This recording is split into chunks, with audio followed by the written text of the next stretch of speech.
जय बालाजी व्यूअर्स, अलौकिक में आपका स्वागत है। तो आज हम बात करेंगे देवऋषि देवरा बाबा से हमारा कनेक्शन। देवरा बाबा कैसे हमारी लाइफ में हम कैसे जुड़े देवरा बाबा के साथ, और मैंने अपने जीवन में कैसे उनके अलौकिक दर्शन करे। कहते हैं ना, हमारे भारतवर्ष इतना महान है कि यहाँ पर बड़े बड़े योग पुरुष, बड़े बड़े देवी देवता, बड़े बड़े भगवान हमारी इस धरती पे आए हैं और उनके पावन चरणों से इस धरती का उद्धार हुआ है। और उनमें से एक रहे देवरा बाबा। देवरा बाबा के साथ हम कैसे जुड़े? हमारे जो नाना, जिनका नाम है चंद्र कुमार शर्मा,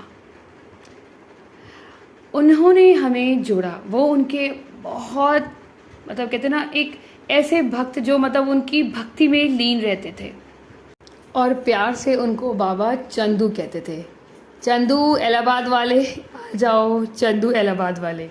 आई थिंक जो पुराने उनके साथ जुड़े होंगे ना देवरा बाबा से, तो उनको याद हो। तो he was a very practical person, a very good businessman, but जब बात भक्ति की, आस्था की हो ना, तो अगर बाबा ने कुछ कह दिया तो बस वो पत्थर की लकीर है। छोटे छोटे से थे हम लोग। मुझे याद है हम लोग ट्रेन से जाते थे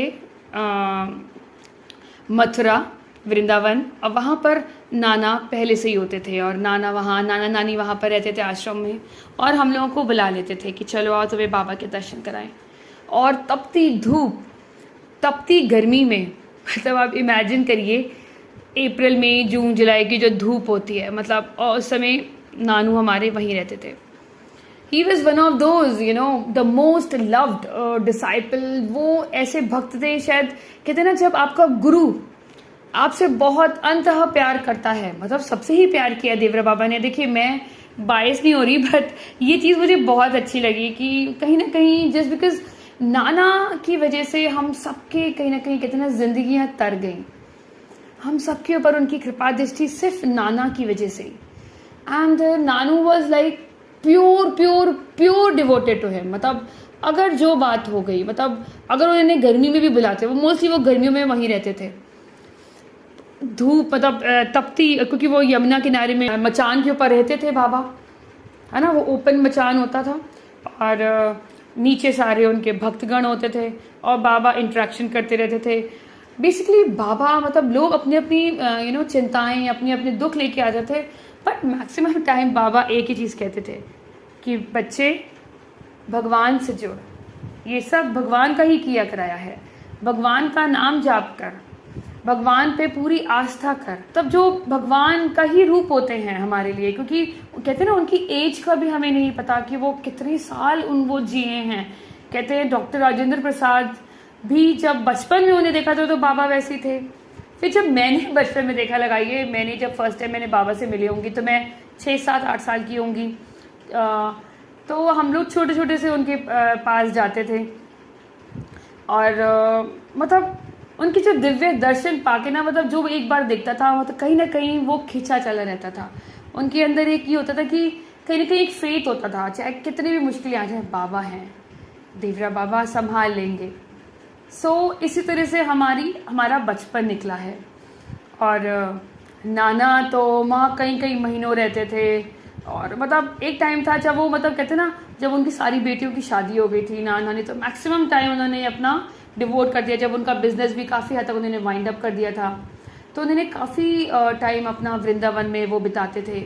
और सोचिए तो उनकी क्या ऊर्जा होती होगी, इतनी गर्मी, भीषण गर्मी या भीषण सर्दी में बाबा एक योगी जो ना कुछ खाते हैं और ना कुछ पहनते थे, बस वो एक शेर की खाल से वो अपने को कवर करते थे और मचान में ही रहते थे।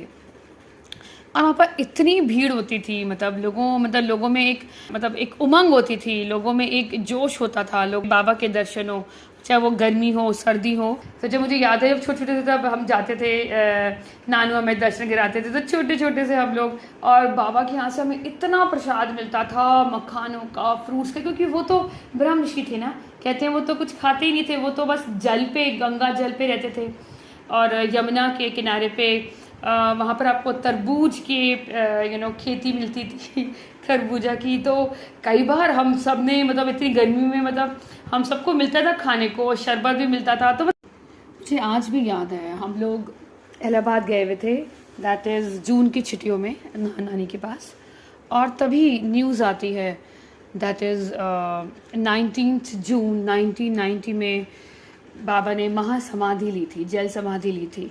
And it was a shock to all of us. शायद वो बाबा ने बहुत सीक्रेट रखा था, शायद एक या दो को मतलब जो उनके बहुत बहुत बहुत नज़दीक होंगे बताया था। दो उन्होंने मतलब काफ़ी टाइम पहले मतलब व्हाट आई रिमेंबर थ्रू नानू कि वो मतलब बहुत ज़्यादा हैप्पी नहीं थे जो कुछ भी उस टाइम पे भारत में हो रहा था, वो बहुत ज़्यादा खुश नहीं थे। एंड कई बार उन्होंने डायरेक्टली उन्हें ये कहा कि अब मेरा वक्त आ गया है जाने का, अब जो होगा भारत में शायद वो मैं देख नहीं सकता।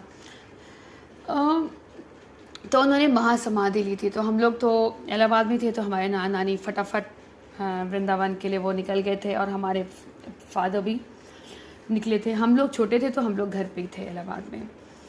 मुझे याद है कि नाना बताते थे आफ्टर जब बाबा ने जब समाधि ले ली थी, महासमाधि, कि जब लोग पूछते थे that is in late I would say late 80s में, कि लोग बहुत इंक्विजिटिव थे और बहुत क्यूरियस थे रिगार्डिंग राम मंदिर, कि बाबा राम मंदिर बनेगा क्या हमारे देश में, रामलला का मंदिर बनेगा। तो बाबा हमेशा कहते थे अभी थोड़ा टाइम है, वक्त है अभी, बट बनेगा ज़रूर।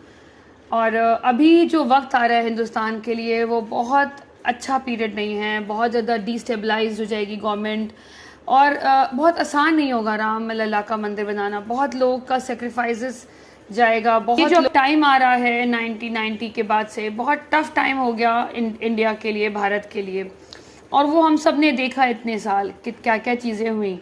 और उन्होंने ये भी कहा था कि 2014 के बाद हिंदुस्तान का नया सवेरा होगा, धीरे धीरे हिंदुस्तान पटरी पे आएगा, हिंदुस्तान राइज करेगा। मतलब उनके अलग वर्ड्स होंगे, this is how Nanu interpret कि बाबा ये कहते थे कि 2014 के बाद हिंदुस्तान डेवलपमेंट की तरफ जाएगा, प्रगति की तरफ जाएगा। और हम लोगों ने देखा कि 2014 के बाद हम लोग कितने सक्षम हो रहे हैं। हम अपने इंडिया में मैन्युफैक्चरिंग इंडस्ट्री पे हम ज़्यादा रिलायबल हो रहे हैं। हम चाहते हैं कि हम खुद मैन्युफैक्चर करें, हम स्किल्स पे काम करने लगे, हमारी इकोनॉमी ग्रोथ हो गई। तो देखिए कहीं ना कहीं देखिए ये तो ब्रह्म ऋषि थे, तो इन्होंने तो देखा ही था कि हमारे भारत का भविष्य क्या है। For us Baba was a pure divine, और हमारी फैमिली पे, मुझ पर, हम सब पर बहुत बड़ी कृपा दृष्टि रही है। I tell you the incident. Nanu का इंसिडेंट ये था कि नानू आ रहे थे वृंदावन की तरफ अपने एम्बेसडर गाड़ी में, क्योंकि इनके पास जो एम्बेसडर थी वो बाबा ने बहुत ट्रैवल करा है, बाबा एम्बेसडर में ही जाते आते थे नानू की गाड़ी में।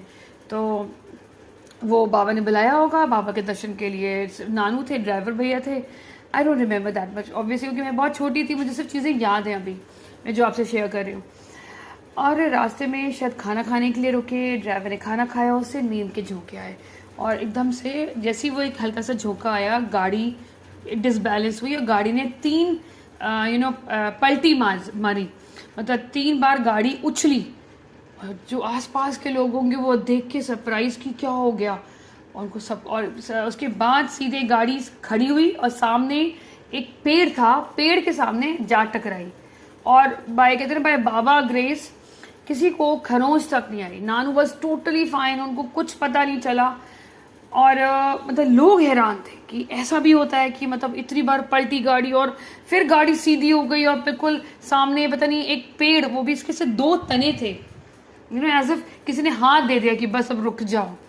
एंड उनका नानू बहुत सरप्राइज हुए, बट वो ये फेथ की बात है कि भाई बाबा ने बचा दिया। और जब वो वहाँ पहुँचे तो बाबा से मिले, तो बाबा ने कहा, और चंदू क्या हुआ, गाड़ी 3 बार पलटी, 4 बार पलटी? तो नानू सेड कि नहीं बाबा आप सब जानते हैं, आप ही का मेहर है, देखिए आज हम हैं यहाँ पर बिल्कुल सलामत, कुछ खरोंच तक नहीं आई।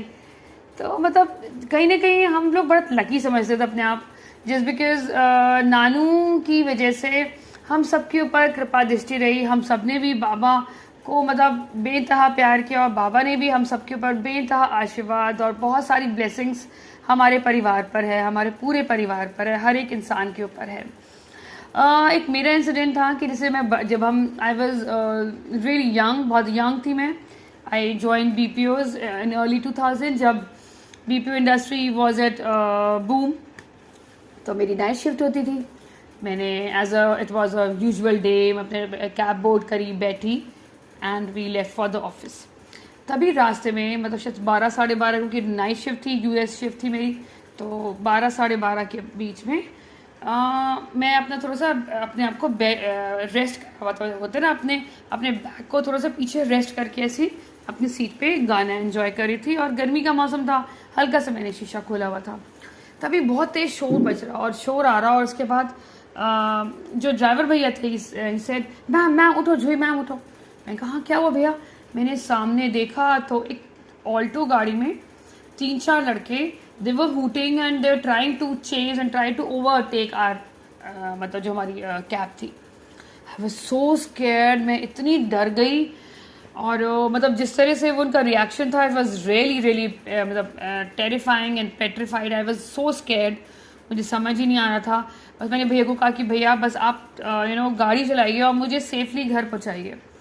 और फिर हम लोगों ने ऑफिस फ़ोन किया, दो नोएडा में था तो काफ़ी डिस्टेंस पे था। तो उन्होंने कहा ठीक है हम देखते हैं कोई आसपास कोई गाड़ी होगी तो will send you for your help. और मैं पूरे रास्ते हे देवरा बाबा, हे बाबा, हे बाबा मेरी रक्षा करे बाबा, बस मुझे सही सलामत मुझे ऑफिस पहुंचा दे देवरा बाबा। पूरे टाइम कंटिन्यूसली राम नाम जाप करना, और देवरा बाबा प्लीज़, देवरा बाबा मेरे साथ रहिए, देवरा बाबा आई नीड यू। पूरे टाइम मैं जाप करती रही। और आई डोंट नो, मतलब अभी भी मुझे याद है, हम सरिता विहार पहुँचे और वहाँ पर एक टी पॉइंट है। हम जैसे वो टी पॉइंट से क्रॉस कर रहे थे, कहीं से एक बहुत तेज सुमो आकर वहीं हॉल्ट हो गई हमारे और उस ऑल्टो के बीच में। And we got the way to escape. हम लोग फटाफट भागे एंड सेफली ड्राइवर भैया ने, by God grace, Balaji's grace, by Devraha Baba's grace, हम लोग वहाँ अपने ऑफिस पहुँचे। तो देन आई रियलाइज कि देखिए मतलब भगवान की कितनी बड़ी मेहर है। उसके बाद मतलब this incident totally change my life. But उसके बाद हम 3-4-5 मतलब काफ़ी ऐसे अनफॉर्चुनेट इंसिडेंट्स हुए ड्रॉपिंग पे या पिकअप पे। मतलब देन आई रियलाइज़ कि देखिए आपके ऊपर एक अच्छी मतलब भगवान की दृष्टि और एक अच्छे मतलब देवरा बाबा जैसे ऋषियों का अगर आपके ऊपर आशीर्वाद होता है आपके परिवार के ऊपर, तो मतलब कितनी भी बड़ी मुश्किल आती है, आप उस मुश्किल से भगवान आपको निकाल ही लेते हैं। तो उस दिन मतलब कहते हैं ना, विश्वास आपको और बढ़ गया कि येस आई फाउंड, मतलब चाहे आप लाइफ में कितने भी स्ट्रगल कर रहे हो, बट ऐसी चीज़ों में जब आपका बचाव होता है ना, तो आप अपने आप को बहुत लकी समझते हैं। तो हमारे को पैसा, शोहरत, फेम, तो मैं अपनी जो कुंडली लेके आई हूँ, जो कॉम्बिनेशन ग्रह दशा होगी उसके अकॉर्डिंग मुझे मिलेगा रिजल्ट। बट अगर मेरे साथ कोई अनफॉर्चुनेट थिंग नहीं हो रही है, या मेरे को भगवान हमेशा सेव कर रहा है फ्रॉम बैड पीपल या बैड एनर्जीज, या जो ऐसे लोग जो आपको बुरा करते हैं, दो आपको इफेक्ट होता है, बट येस आपको पता है कि कहीं ना कहीं डिवाइन ब्लेसिंग है, तो वो आप निकल ही जाते हो। आपका कहते हैं ना वो बाल बाका नहीं होता, आपके ऊपर दृष्टि होती है। तो उस दिन के बाद से कहते हैं ना वो एक फेथ रहा कि यस, वो मतलब एक इंटरनल बिलीफ हुआ कि मेरे साथ देवरा बाबा हैं और हम सब पर उनकी दृष्टि है। And I am really lucky, मैं बहुत किस्मत वाली हूँ कि मैंने उन्हें देखा है अपनी ज़िंदगी में, उनके दर्शन किए हैं, उनका लौकिक दर्शन किए हैं, उनका आशीर्वाद लिया है। मतलब मैं अगर आंखें भी बंद करती हूँ ना, मुझे आज भी वो दिन याद आते हैं। मैं छोटी छोटी सी थी और वो बस वो यही बोलते थे, तुझ में मैं, मुझ में तू, तनन, मतलब समथिंग लाइक दैट। सॉरी आप इसको, मतलब मुझे जो चीज़ याद है मतलब, और राम का नाम लेके मतलब वो पूरे मतलब हम लोग इतना धूप में खड़े होते थे, सिया राम सिया राम सिया राम सिया सिया राम सिया राम सिया राम सिया, जय श्री राम जय श्री राम। मतलब हम लोग ये मंत्र जाप करते रहते थे और वो ऊर्जा रहती थी, चाहे वो सर्दी हो गर्मी हो, क्योंकि इतने लोग आते थे कि आपको टाइम लगता था बाबा के दर्शन करने में, है ना। सबको अपने पर्सनलाइज दर्शन करने होते थे। तो बट ये चीज़ हमें बहुत ऊर्जा करती थी और बहुत पॉजिटिविटी करती थी, और कहीं ना कहीं हमारी अंदर की जो कोई भी नेगेटिविटी है वो हमारी लाइफ से दूर होती है। आई होप ये वीडियो आपको पसंद आएगा, और पसंद आता है तो अपने कमेंट्स ज़रूर करिएगा, अगर कोई सुझाव है वो दीजिएगा, शेयर करिएगा। Thank you so much. जय देवरा बाबा, जय बालाजी, स्टे ब्लेस।